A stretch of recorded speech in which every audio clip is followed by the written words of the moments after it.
우리 시간이 되었으므로 새벽행진 25일차 예배를 드립니다. 조용히 기도하겠습니다.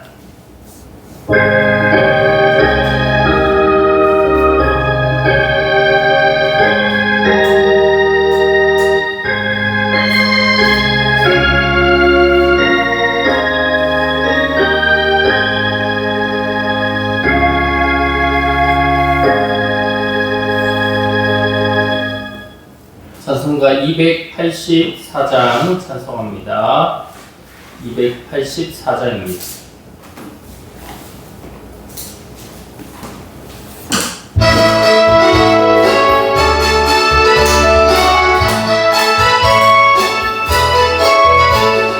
오랫동안 모든 죄 가운데 빠져 더럽기가 하랴 엎드러리를 아무도 없이 구원함으로도 하나님의 전우 지금 되었네.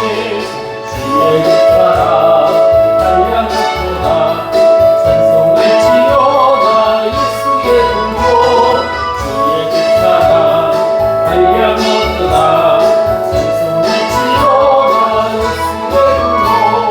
주의 보혈로서 정결하게 씻겨 죄악에서 떠난 몸이 되었고 세상의 신부는 단곳 없어지니 하나님의 빛이 영화롭도다.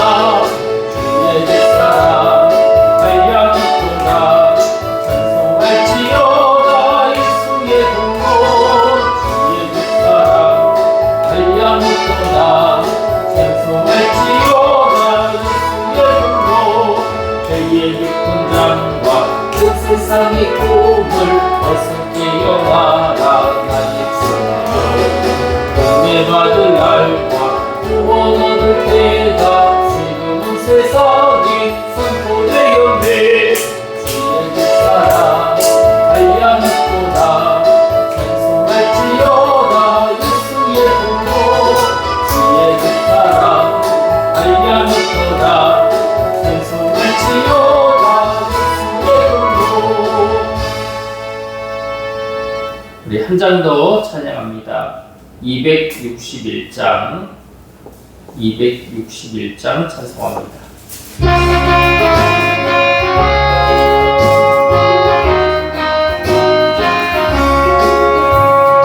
이 세상의 모든 죄를 밝히시는 주의 보혈 성자 예수 그 귀한 피 찬송하고 찬송하세.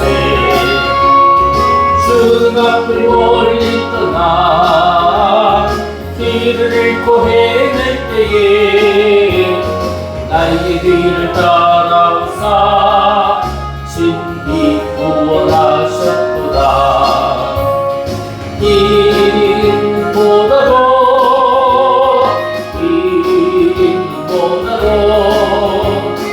주의 흘리신 보혈로 이게 씻어주옵소서. 다시 많이 쓰셨으니 이로 얼굴 물드셨고 십자가의 모진부터 나를 위해 감하셨네. 말로 형용할 수 없는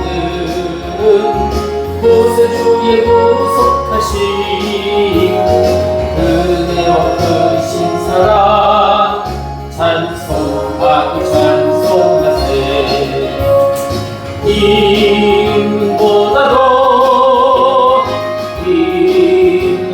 임보다도 주의 흘리신 보혈로 이게 씻어주옵소서. 아버지를 멀리 떠나 바른 길을 저버리고 여러가지 죄악으로 죽음같이 되었으니 물같은 것 가지고는 씻을 수가 주옵네. 주여 귀한 몸의 피로 날 정결케 하옵소서. 이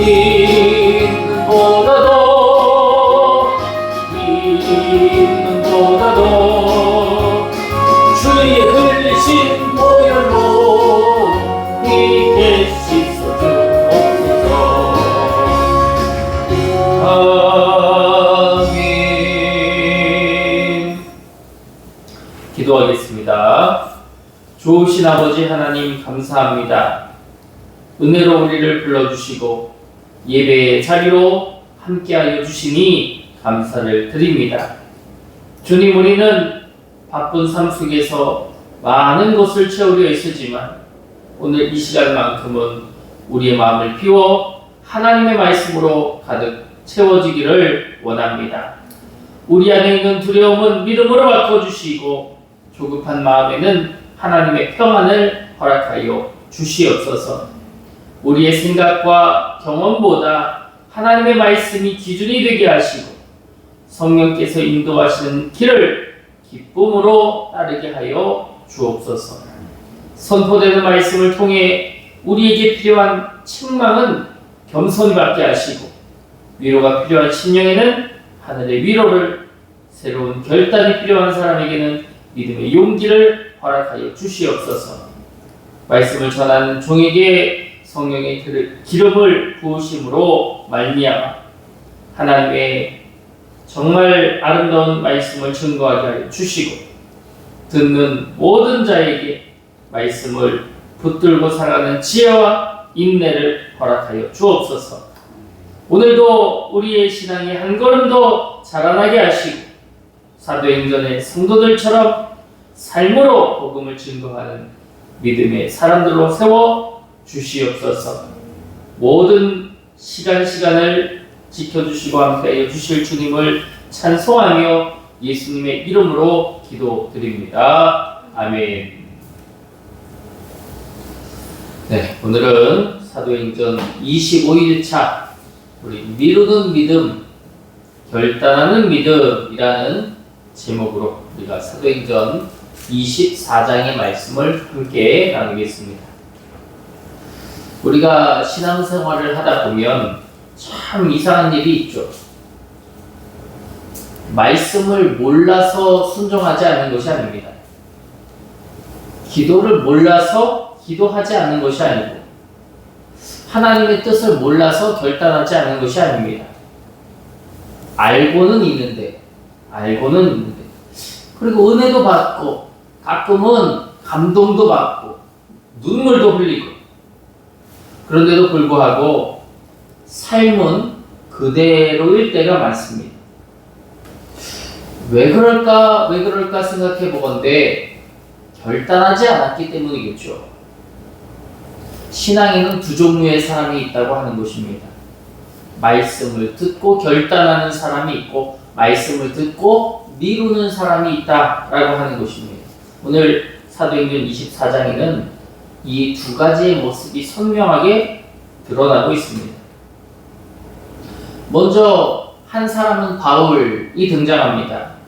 그는 이미 이 복음 앞에 자신의 모든 생명을 다 맡긴 사람이잖아요. 또 다른 사람은 총독이었던 벨릭스입니다. 그는 주의 말씀을, 복음을 들었거든요. 그리고 성경에 보면 이 사람이 복음에 관심도 있었던 걸로 보여집니다. 또 성경에 복음 앞에서 그가 두려워했다고도 하고 있습니다. 그런데 끝까지 결단했다는 표현은 나오지 않습니다. 사도행전 24장을 쭉 읽어보는데 우리에게 참 중요한 질문을 던지는 것 같아요. 우리는 말씀을 듣고 결단하는 사람인가 아니면 그저 말씀을 듣고 미루는 사람인가? 믿음은 아는 것으로만 완성되지 않습니다. 믿음은 말씀 앞에서 한 걸음 한 걸음 내디딜 때 비로소 우리의 삶이 되는 줄 고백합니다. 오늘 이 사도행전 24장을 통해서 우리가 결단하는 믿음을 소유하게 되기를 원합니다. 바울은 예루살렘에서 체포되었습니다. 유대인들이 바울을 죽이려고 하고 있습니다. 어제의 말씀 속에서 나눴지만 유대인 40명이 모여가지고 바울이 죽지 않으면 우리는 먹지도 마시지도 않겠다고 막 결단하며 나섰습니다. 그들은 바울을 죽이려고 했고 로마의 군대는 바울을 보호해서 가이사랴로 데려갑니다. 이 가이사랴에는 벨릭스라고 하는 총독이 있었거든요. 그리고 결국 바울은 총독 벨릭스 앞에 서게 됩니다. 겉으로 보면 바울이 재판받는 자리죠. 재판장 벨릭스가 다 있고 바울은 죄수의 신분입니다. 벨릭스는 로마의 총독이니까요. 권력도 있고 재판권도 있고 바울의 운명을 결정할 수 있는 그런 위치, 권위에 있는 사람입니다. 그런데 사도행전 24장을 쭉 읽어보면 놀라운 장면들이 펼쳐집니다. 겉으로는 바울이 지금 재판받고 있는데 영적으로는 벨릭스가 말씀 앞에서 영의 재판, 말씀 앞에서의 재판을 받고 있어요. 참 재밌죠? 바울은 죄수의 자리에서 복음을 증거하고 벨릭스는 권위의 자리에서, 권력자의 자리에서 복음을 듣고 있습니다. 참 귀하죠.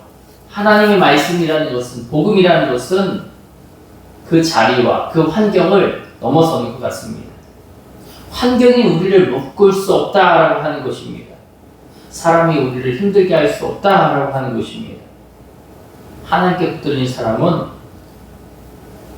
믿음만 포기하지 않는다면 모든 것을 넘어설 수 있는 힘이 있는 사람이다 라고 하는 것을 오늘 본문이 우리에게 보여주는 것 같아요. 이제 바울이 고소를 당해서 결국 재판관 벨릭스 앞에 서게 됩니다. 특별히 대제사장 아나니아가 장로들과 오늘 본문의 변호사인 더둘로를 데리고 와요. 이 더둘로가 이제 변호사니까 이 더둘로가 변호사인데 이제 바울을 변호하는 사람이 아니라 이제 대제사장과 바울을 이제 고소한 그 사람들을 변호하는 겁니다. 그가 이 벨릭스 총독 앞에서 바울을 막 고발해요. 바울이 잘못한 것들을 막 나열합니다. 한번 성경을 읽어볼까요? 5절 우리 말씀을 보겠습니다. 24장 5절 우리 함께 읽어보죠. 시작. 우리가 보니 이 사람은 전염병 같은 자라 천하에 흩어진 유대인을 다 소유하게 하는 자요 나사렛 이단의 우두머리라. 이제 이 더둘로가 그쪽 편 사람들의 이 변호사로서 이제 바울을 막 고소하는 거죠. 저 사람 아주 나쁜 사람입니다. 유대인들을 소유하는 사람이고 나사렛 이단의 우두머리입니다. 나쁜 사람이에요 라고 주장합니다. 또 성전을 더럽혔다고 주장하고 겉으로 보면 바울이 이 사회를 아주 혼란스럽게 만든 사람처럼 그렇게 꾸며냅니다. 그러나 실제로는 그렇지 않았죠. 바울이 세상을 뒤집어 놓은 게 아니에요. 바울이 힘이 있고 바울이 능력이 있었던 게 아닙니다. 무엇이? 하나님의 말씀, 복음이 사람들의 마음을 완전히 뒤집어 놓았던 것입니다. 복음은 우리의 삶을 편안하게만 만들어주는 말씀이 아니에요. 복음은 우리에게 묻습니다. 너는 누구를 주인으로 삼고 살아갈 것이냐? 라고 하는 것을 말해요. 너의 욕심을 내려놓을 수 있느냐? 하나님 안에서 절제하면서 살아갈 수 있느냐? 복음은 우리에게 그렇게 말하고 있습니다. 하나님 앞에서 너의 삶을 되돌아볼 수 있느냐라고 하는 것입니다. 그래서 사실 복음이 들려지면 사람들이 마음이 불편해지는 경우가 훨씬 많습니다. 왜 나를 때리지? 왜 나를 꼬집지? 왜 나를 불편하게 하지? 복음이 들려질 때 사람들의 반응이 들어갑니다. 복음이 들어오면 사람들이 그렇게 불편해질 때가 있죠. 왜 그럴까? 복음은 우리의 죄를 드러나게 하기 때문입니다. 그럼에도 불구하고 바울은 고소를 당하면서도 흔들리지 않아요. 그는 자신을 보호하면서 이렇게 말합니다. 우리 한번 이어서 성경을 읽어볼 텐데 우리 14절 좀 넘어가서 한번 14절을 보겠습니다. 우리 읽어볼까요? 14절 시작. 그러나 이것을 당신께 고백하리이다. 나는 그들이 이단이라 하는 도를 따라 조상의 하나님을 섬기고 율법과 선지자들의 글에 기록된 것을 다 믿으며. 나는 앞서 더둘로가 했던 그런 사람이 아닙니다. 나는 그냥 이단의 우두머리가 아닙니다. 나는 나의 조상 하나님을 섬기는 사람입니다. 라고 하면서 더 결정적인 고백을 합니다. 15절인데요. 우리 읽어볼까요? 15절 시작. 그들이 기다리는 바 하나님을 향한 소망을 나도 가졌으니 곧 의인과 악인의 구원이 있으리라. 아멘이다. 아멘. 바울은 상황과 형편에 따라서 복음을 막 이리저리 바꾸지 않습니다. 어떤 사람들은 이 말씀을 그때 상황에 따라서 막 바꾸는 사람이 있어요. 뜻을 바꾸고 편의에 따라서 그 상황과 처지에 따라서 뜻을 바꾸고 생각을 바꾸고 말을 바꾸고 때로는 성경을 사람들이 이용하기도 합니다. 그런데 바울은 상황에 따라 믿음을 바꾸지 않고요. 자기가 어디에 있는지, 자기가 무엇을 믿는지 분명하게 말하고 있었습니다. 그것이 자기에게 유리하게 작용하든 불리하게 작용하든 그것이 중요한 게 아니라 바울은 사실 그 자체, 복음 그 자체를 이야기하고 있었다라고 하는 것입니다. 그래서 제가 이 말씀을 쭉 보건데 지금 바울이 어쨌든 재판에 서고 있잖아요. 재판에 서고 있다는 건 무엇입니까? 어쨌든 그 결과가 바울에게 유리하게, 그러니까 다시 말하면 바울이 이기기도 하고 바울이 지기도 할 것입니다. 우리는 어떤 재판을 하는 게 좋을까요? 이기는 재판을 하는 게 좋잖아요. 그런데 바울에게 중요한 것은 재판에서 이기는 게 아니었어요. 중요한 것은 하나님 앞에서 바로 사는 것입니다.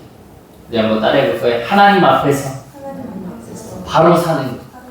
그게 바울이 지금 제일 중요한 거예요. 지금 이 재판에서 이기고 지는 건 바울한테 전혀 중요하지 않은 문제였어요. 바울은 이렇게 이야기합니다. 16절인데요. 우리 한번 16절 읽어봅시다. 시작. 이것으로 말미암아 나도 하나님과 사람에 대해 항상 양심에 거리낌이 없기를 힘쓰나니. 나 하나님 앞에서 정말 양심에 거리낌이 없기를 내가 바라면서 내가 삽니다. 그렇게 실천하고 있습니다. 라고 하는 것을 바울이 말해요. 저는 이 14장 가운데서 이 말이, 이 고백이 참 중요한 고백이 아닐까 생각합니다. 바울이 추구했던 바가 무엇일까? 바울은 하나님과 사람 앞에서 양심에 거리낌이 없는 삶을 살겠다라고 하는, 어쩌면 이것이 결단하는 믿음이겠죠.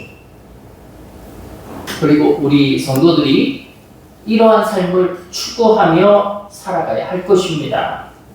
이러한 삶에 우리의 마음을 걸며 살아가야 할 것입니다. 하나님과 사람 앞에서 양심에 거리낌이 없게 그렇게 살아가는 그 삶.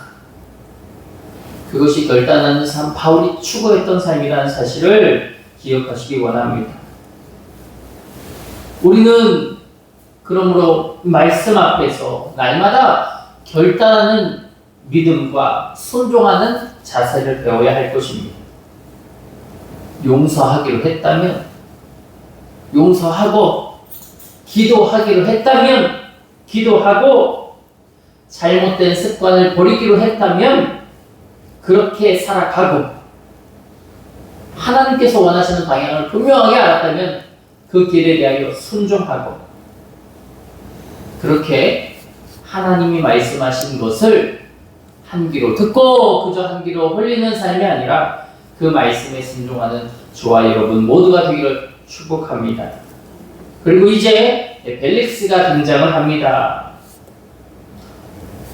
벨릭스에게는 이 복음을 들을 기회가 있었어요. 더 놀라운 것은 그의 아내 두루실라도 함께 있었다는 것입니다. 조금 더 성경을 볼 텐데요. 우리 좀 더 넘겨서 24절입니다. 24절 우리 한번 읽어봅시다. 시작. 수일 후에 벨릭스가 그 아내 유대 여자 두루실라와 함께 와서 바울을 불러 그리스도 예수 믿는 도를 듣거늘. 여기에서 힌트가 나오네요. 이 두루실라라는 그의 아내는 어디 사람이래요? 유대 여자라고 합니다. 이스라엘 사람이라는 거죠. 그러니까 이스라엘 사람이라고 하는 것은 기본적으로 유대, 하나님을 섬기는 민족이기 때문에 하나님에 대한 기본적인 지식을 가지고 있습니다.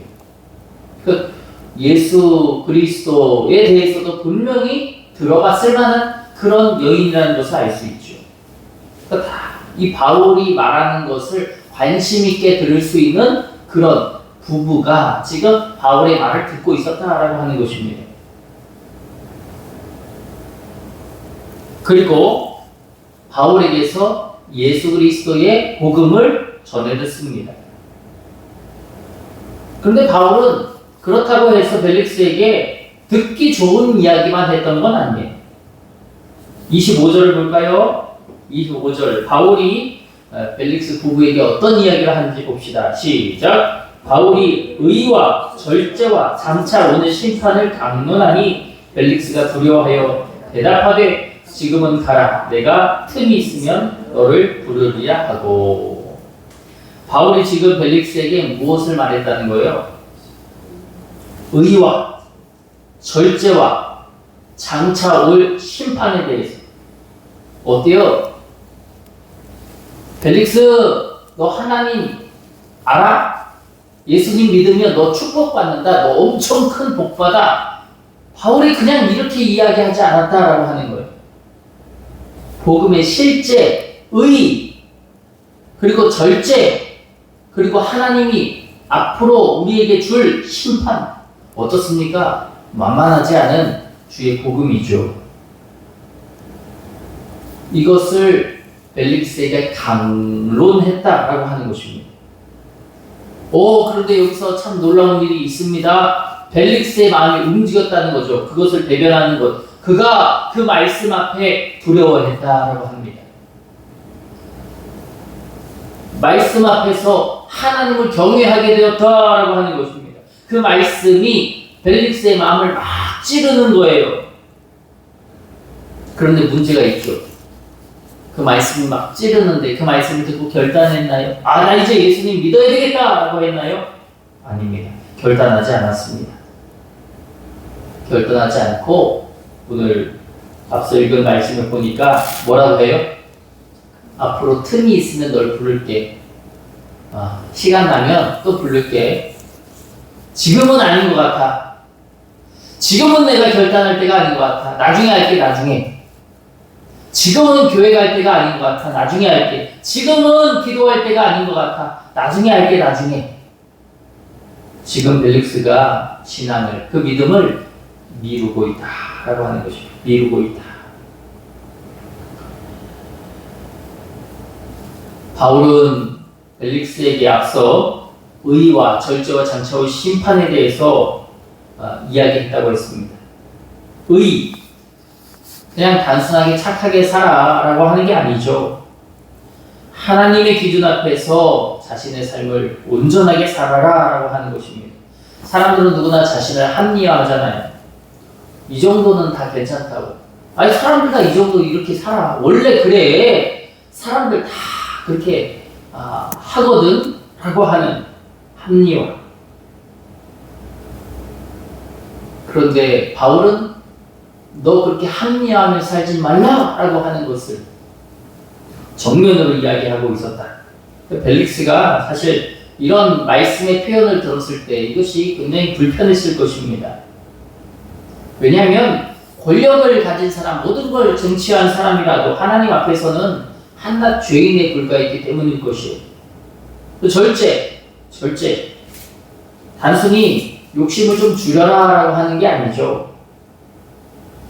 우리는 내가 원하는 것을 따라가기 원하지만 하나님의 뜻을 위해서 너 자신을 다스려라. 바울의 그 표현이 아마 강했을 것입니다. 말하고 싶어도 하지 말아야 한다면 멈추고, 화를 낼 수 있어도 참고, 미워할 수 있지만 용서하고, 할 수 있지만 하지 않는 것, 갖고 싶지만 내려놓는 것, 그것이 절제잖아요. 그리고 이 절제는 결국 결단과 연결이 되죠. 그리고 바울이 얘기했던 것, 장차 오는 심판. 바울은 벨릭스에게 인생의 마지막을 이야기합니다. 우리의 삶은 마지막이 있지만 그게 끝이 아니라는 것을 바울이 얘기했던 것이죠. 그 끝에는 하나님 앞에서는 그 심판의 자리가 분명히 있다. 그러므로 오늘의 너의 선택이 중요하다라고 하는 사실을 바울은 분명히 이야기했을 것입니다. 왜냐하면 우리는 영원히 미룰 수 없기 때문입니다. 그런데 앞서 고백했던 것처럼, 이야기했던 것처럼 벨릭스는 미루죠. 나중에 할게. 나중에.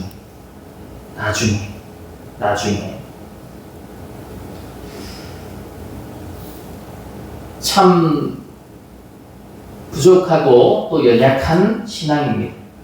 그런데 벨릭스가 여기에서 마친 게 아니라 더 안타까운 장면이 이어집니다.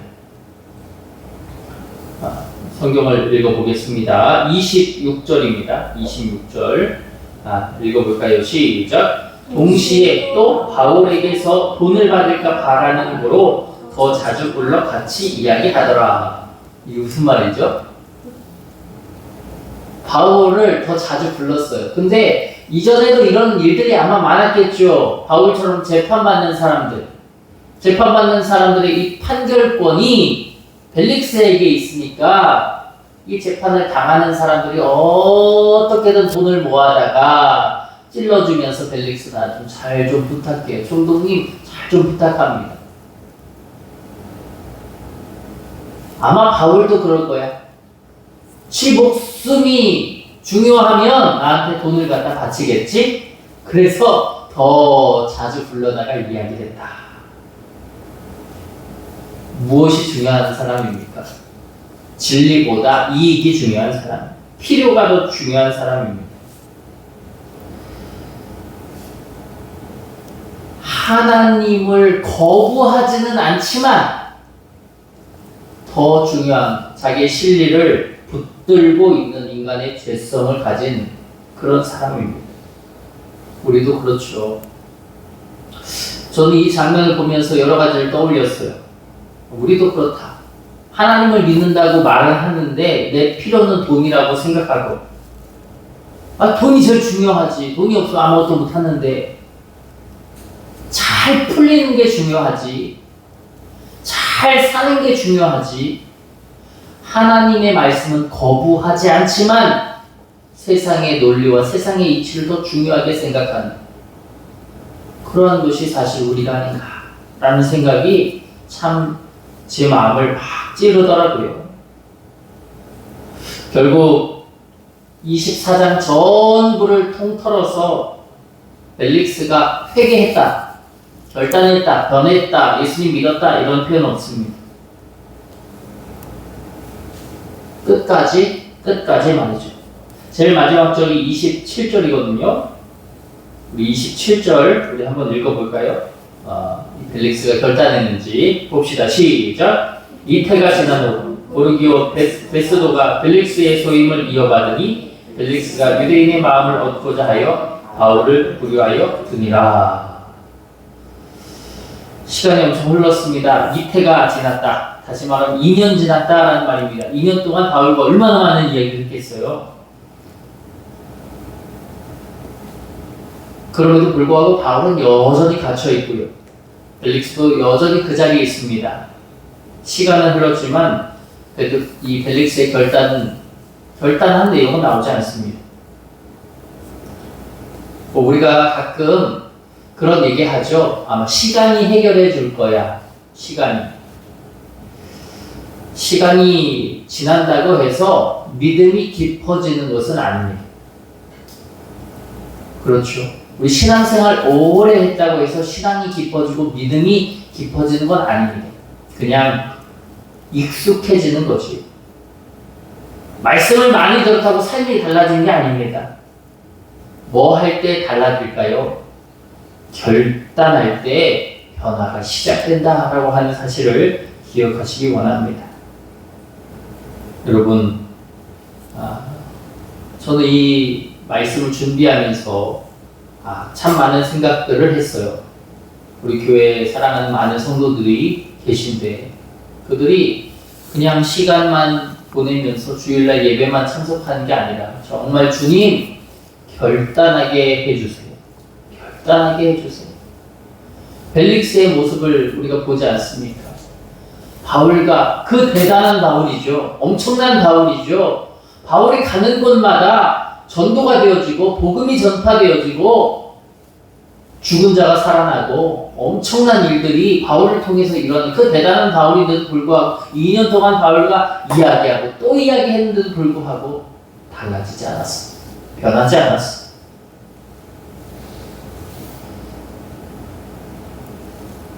우리 교회 안에도 또 저와 여러분도 결단하지 않는다면 결국은 벨릭스 꼴이 되어버릴 말 것이다 라고 하는 것입니다.